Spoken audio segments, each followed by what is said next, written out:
being that low in my life, like not only losing, like your parent, but also like not having any financial stability, any financial awareness was such a big thing for me. And I was like, I never want to go through that again. And I would never want somebody else to go through that. Right. So if I can be there to help someone, and it's not even like during those bad situations, but sometimes that's when we notice them. And I think it's pretty well understood from, the way we're speaking is that money is not everything. It does matter. It does matter for us to live. It does matter for us to function in this world, but it's not everything. It can't be our master. It can't be our God. It's not the key to happiness. It's not the key to our salvation. God is above all those things.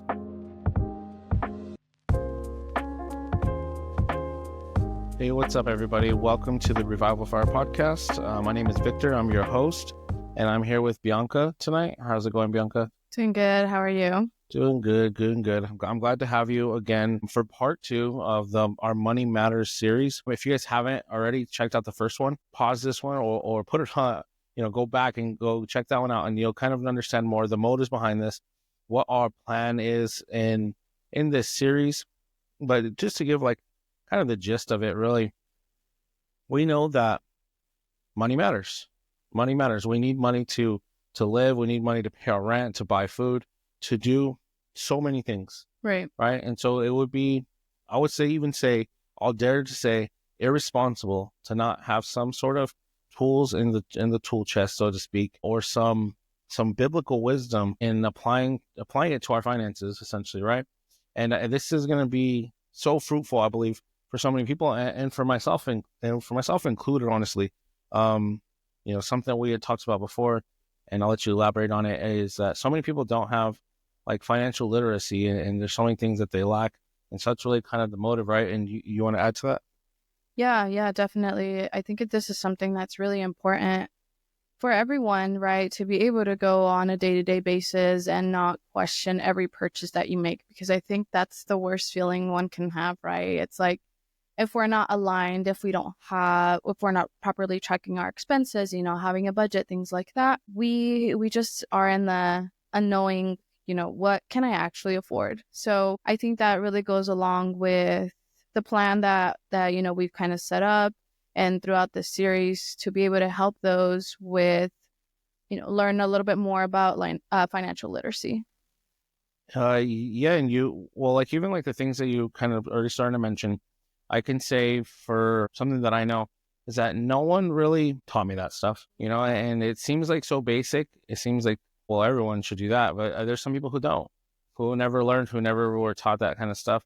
So that's kind of what we're trying to fill a void here, maybe. And before we go on, I did kind of want to talk about you and why you're a guest on this particular topic, or like really, why would anybody want to listen to you? And there's a reason why I asked you to join me for this series, and it's because this is your field, right? Mm-hmm. This is what you went to school for. This is what you studied, and you got your degree, right? And I'm gonna let you elaborate on it, because I don't know exactly what degree you got or anything like that. I just know that you're educated. You've done all the necessary requirements, so it's not like you're just speaking out of just out of nowhere, out of the dark, right? Mm-hmm.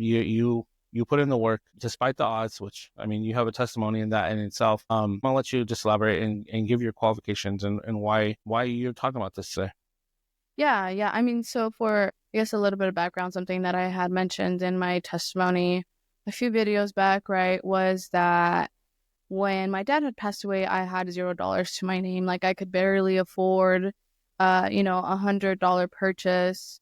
And so being that low in my life, like not only losing, like your parent, but also like not having any financial stability, any financial awareness was such a big thing for me.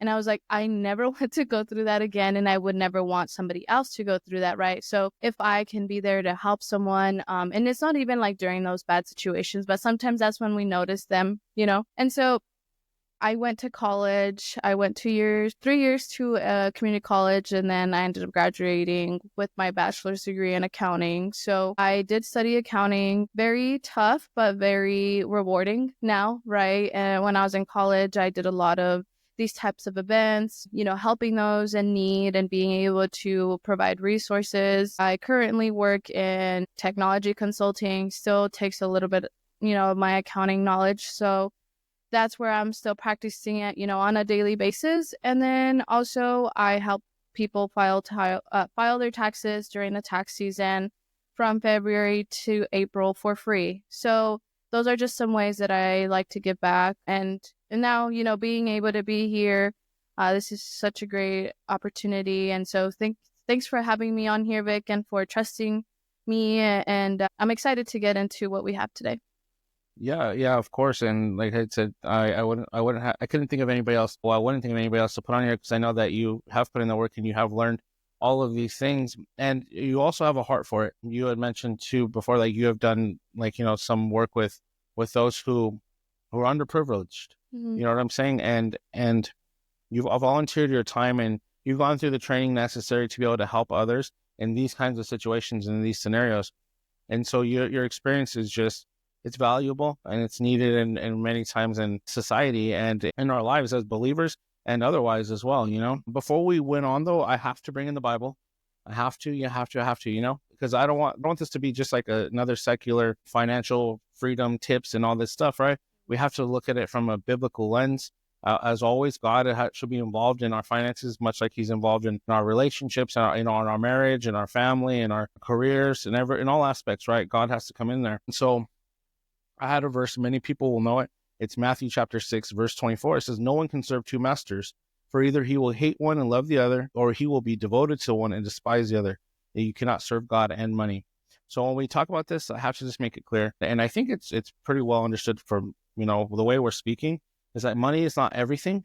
It does matter. It does matter for us to live. It does matter for us to function in this world, but it's not everything.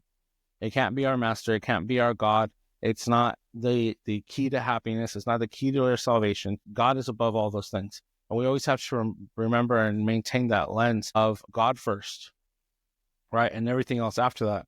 And so I guess what I wanted to do before we got into kind of these practical, this practical message and the tips and the nitty gritty, I guess you could say, I feel like we need to acknowledge God. We need to acknowledge that, he, first of all, gives us everything that we have. So we could talk about, our finances, this and that, our job, our careers, but ultimately everything comes from God. It trickles down. And so everything that we have is because of him. So we need to always remember that because there's a sense or a tinge of humility that has to be involved with our finances, right? Right. And then also another aspect that came to mind as we're preparing for this is that we need to realize that we're not building our own kingdom. That's not the goal. Will we develop our own finances? Will we make good biblical decisions and good healthy decisions in our finances that will further our family or even our children or even our children's children? Yeah, yes, we will. And that's the goal, right? Right. But it's more so about stewarding the things that God has given us well. We're trying to build his kingdom after all. And just real quickly, just to kind of talk about that, is, once upon a time, I tried to build my own kingdom outside of God. And I'll be honest, it worked. It works. It works to put in hard work, to go to school, to have the good job, and to put money away, and to do vacations, and to buy the things that you want. And all this stuff, it does work. But there was just a huge chunk of empty void in my life without God. Yeah. And many of you guys will know my testimony, but I started to fill that with alcohol. I started to fill that with drugs and all these things. And so there is a success that the world has, but that doesn't matter if you don't have God. And so that's really all what I wanted to start with. One more verse before we start. All right. It's Matthew chapter 6, verses 31 through 33. It says, therefore, do not be anxious, saying, what shall we eat? Or what shall we drink? Or what shall we wear? For the Gentiles seek after all these things, and your heavenly Father knows that you need them all. But seek first the kingdom of God and his righteousness, and all these things will be added to you. If anything, that sums up kind of what I was just saying, right? God knows that we need things. He knows that we need to eat. He knows that we need to feed our family, pay our bills, all these things. And so instead of worrying and being anxious about it, because it doesn't add a day to your life, the Bible says, right? But to seek first the kingdom of God, and all of these things God will align and put into motion for you, right? And I'm not saying that you get to sit back and just chill on the couch and play video games, but he'll open the doors and give you opportunity to be able to supply and to support your family and to make investments and all these things that we're going to talk about. But do you want to kick us off, first of all, into where we're headed?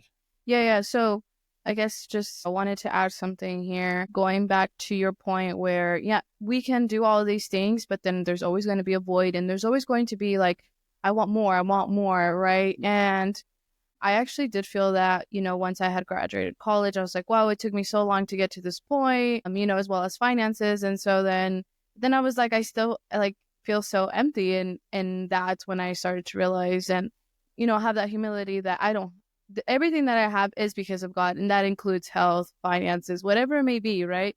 So I think really acknowledging that and honing in on that is extremely important here. So one of the first things that we wanted to bring up here is debt. Proverbs 22:7 says, the rich rules over the poor and the borrower is the slave of the lender. Did you want to add some context to that? Yeah. So we're going to start talking about the tips and things that both things that we want to avoid and things that we want to apply to our lives, right? And so we have to talk about debt, because debt is such a crucial aspect of our finances, and in that we don't want to live in debt, right? So this is not one of the things that we apply and we want to encourage, and we don't want to encourage debt at all. Just like the scripture says that the rich rules over the poor and the borrower is a slave of the lender.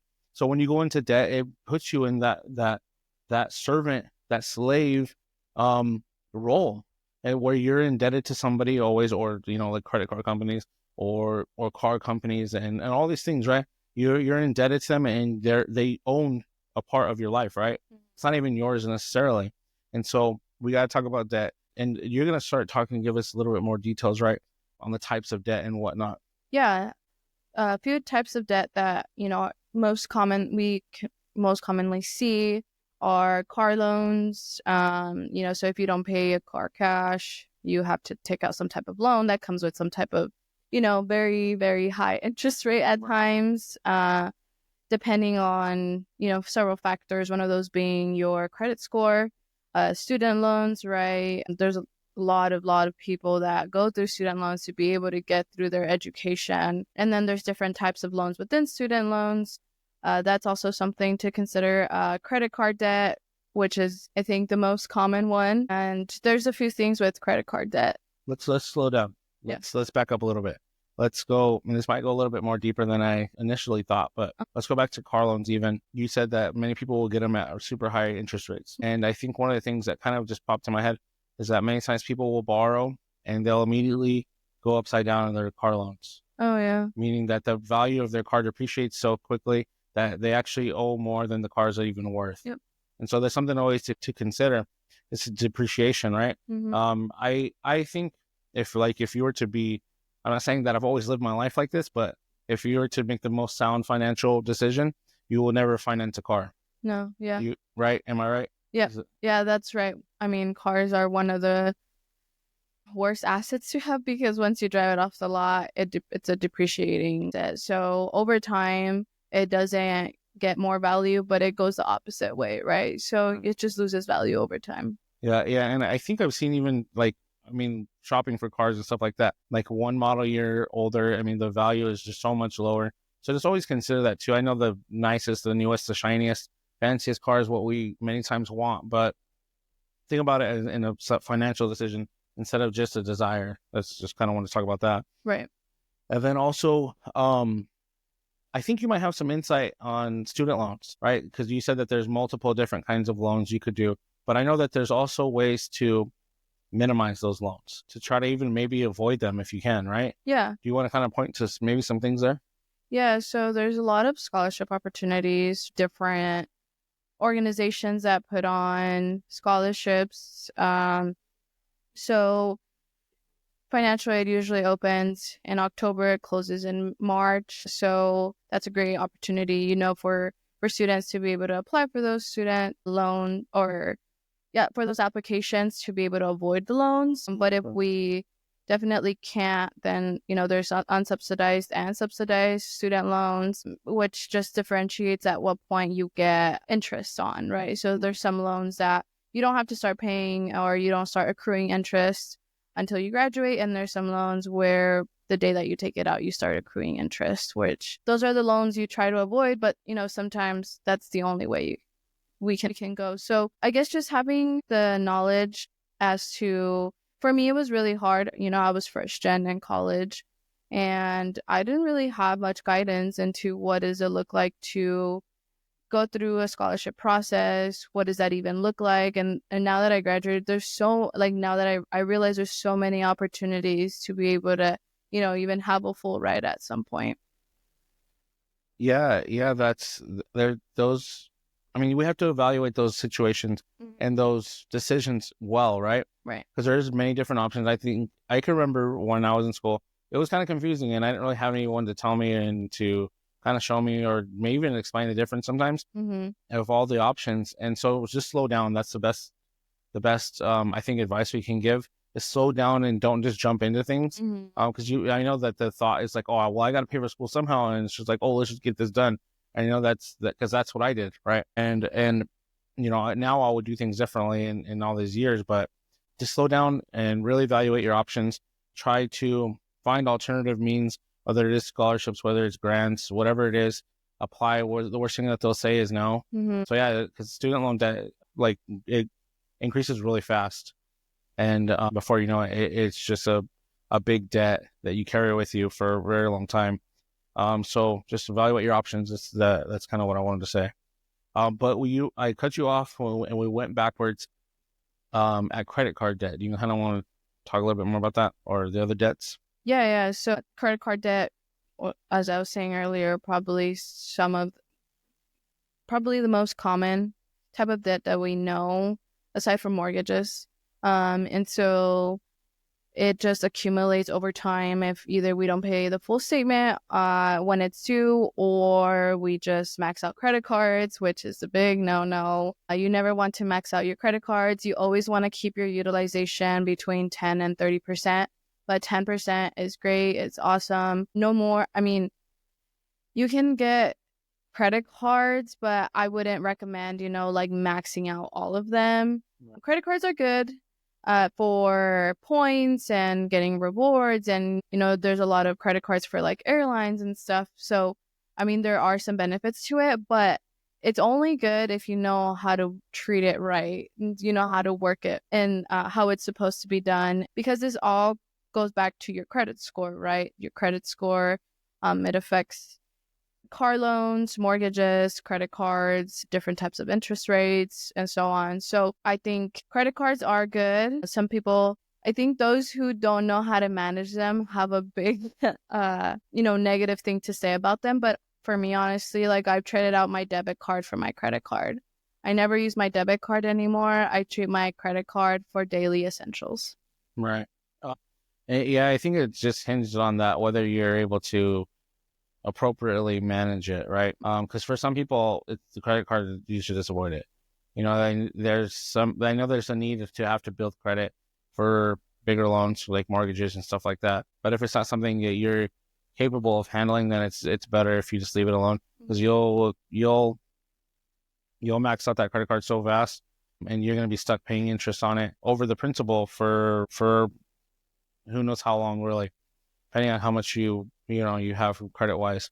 But yeah, I think as a general guideline, you're saying 10 to 30% of utilization of the available credit. You're just saying as a good place to build credit. Yep. You're saying. Yep. Okay. Yeah. With them, like, perfect being at 10%, but if you need to go up to 30, then that's fine. And then, the more you utilize your credit card, the more credit limit you get, which is also dangerous. So, like, just knowing, like, hey, I only have X amount of expenses, and I see my limit is 4 or 5 times that. That doesn't mean you need to spend, that full amount. It's just there for a buffer if you really do need it. But just, I guess, really hone in on your expenses and what that really looks like for you and your household.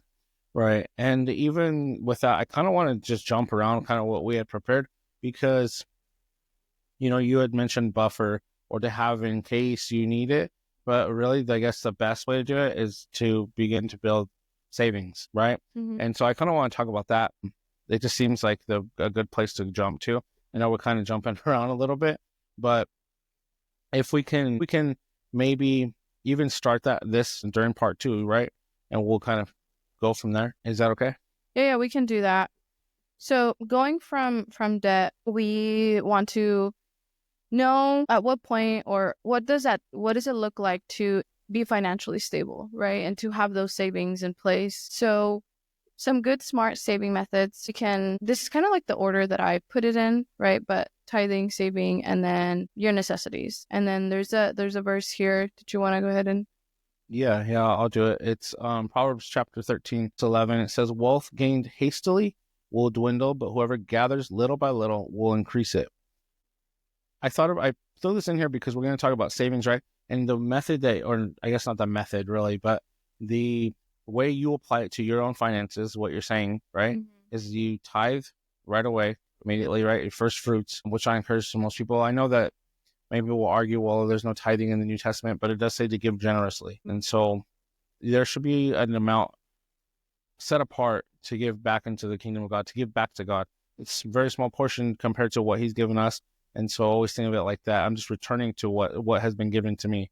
So yeah, tithe, of course, um, and then save, right? A good saving strategy, a good saving plan, right? And then your necessities. Even if we're able to save, I know that, okay, I'm just going to be, you know, open, right? Things are increasing. The price of everything is up.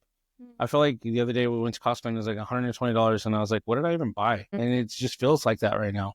And so to be able to save anything and to be able to save and to put money away each pay period, let's say, is a small but steady increase, right? Something is better than nothing. Yeah. Exactly. And even if it is small at the time, while things are getting, leveled out and we get accustomed to this inflation and all this stuff, right? That is still better than not, and still better than racking up those credit cards, of course. And so we need to begin to, even if it's in a small way, begin to put money away. Yep. So, I mean, going with that, there's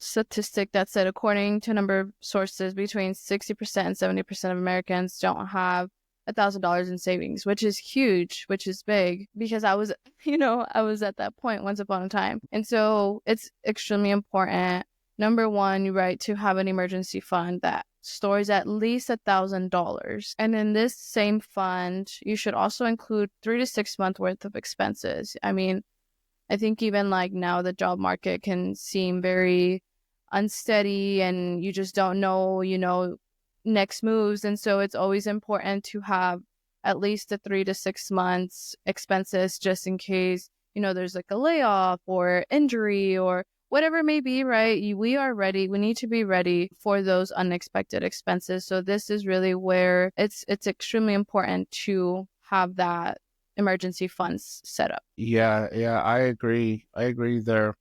And $1,000 honestly isn't enough.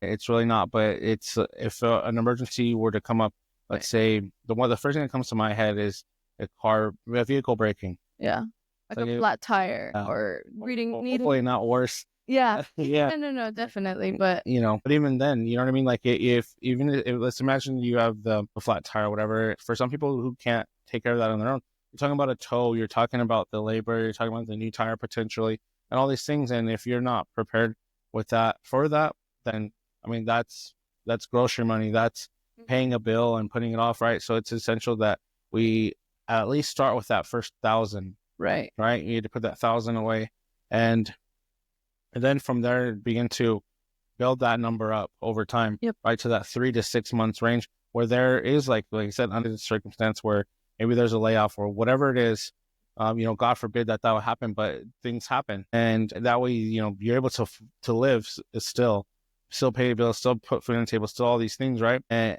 during that time or that transition of looking for new work or whatever it is, and so that I think that's the goal there. Right. 1,000 first to start, Mm. right? And then going up to the 3 to 6 months, right? Yep.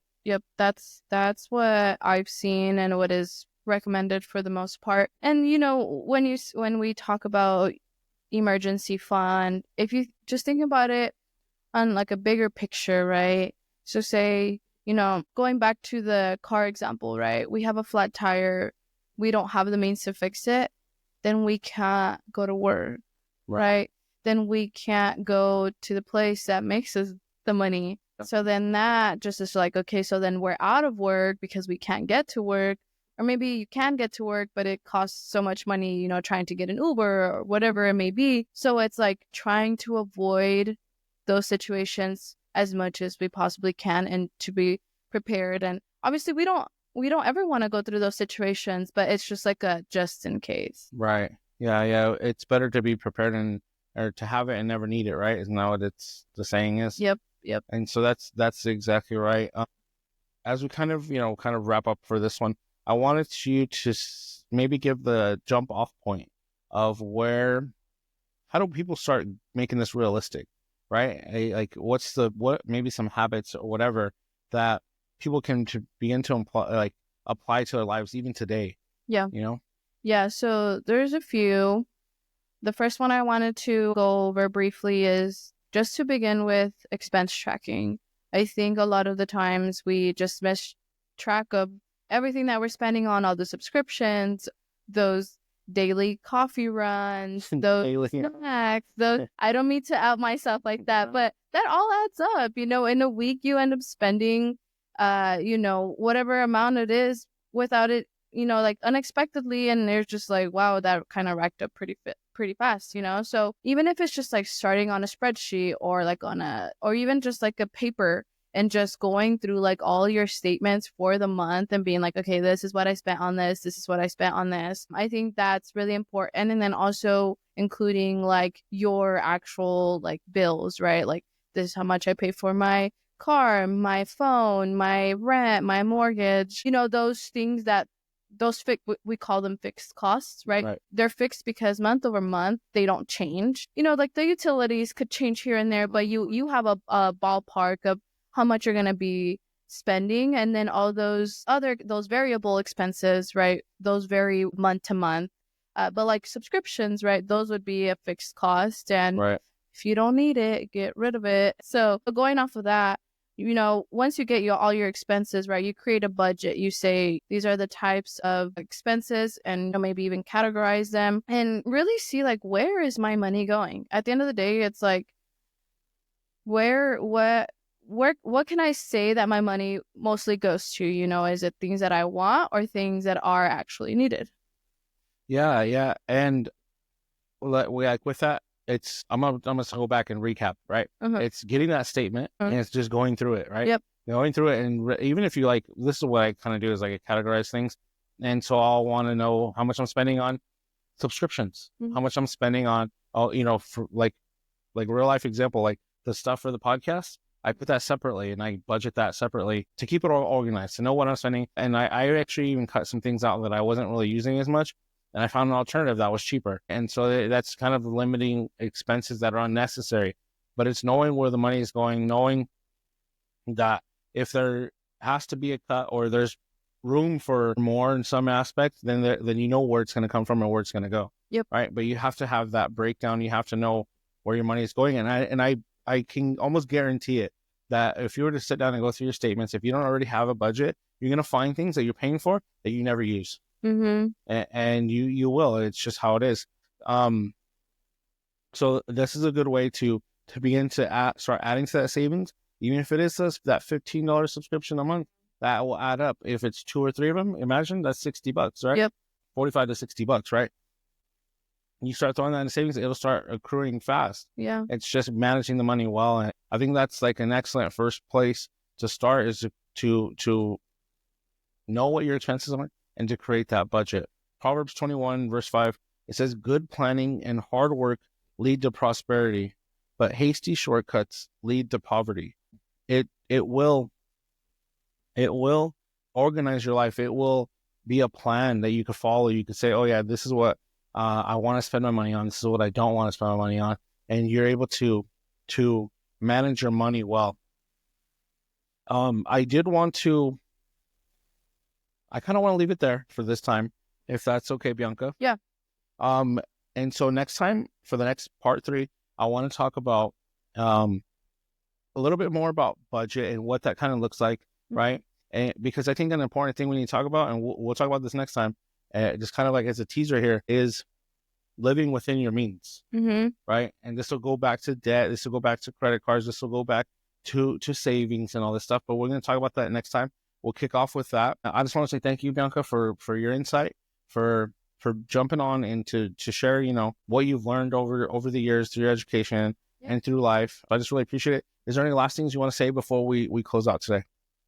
Yeah, I just wanted to, really just emphasize the importance, to sometimes when we are in debt or, we don't have the means, we just avoid it, right? And so really just trying to either tackle, debt on a month-to-month basis or pay it off in full if that is an option, right? Because we don't want to, feel entangled in that, right? And then, of course, being able to have a plan, which goes a little bit with what we're going to be speaking about next episode. So, living inside of your means and starting to save a little bit more, and even a little goes a long way, because at the end of the year, you're going to look back and say, wow, even those $15, coffee runs really did me some good. So, not going as often. And sometimes it's just like, it really does go back to knowing, like your lifestyle. So I'm excited to get back to it and wrap this up next episode. All right. Well, thanks again, Bianca, for being here.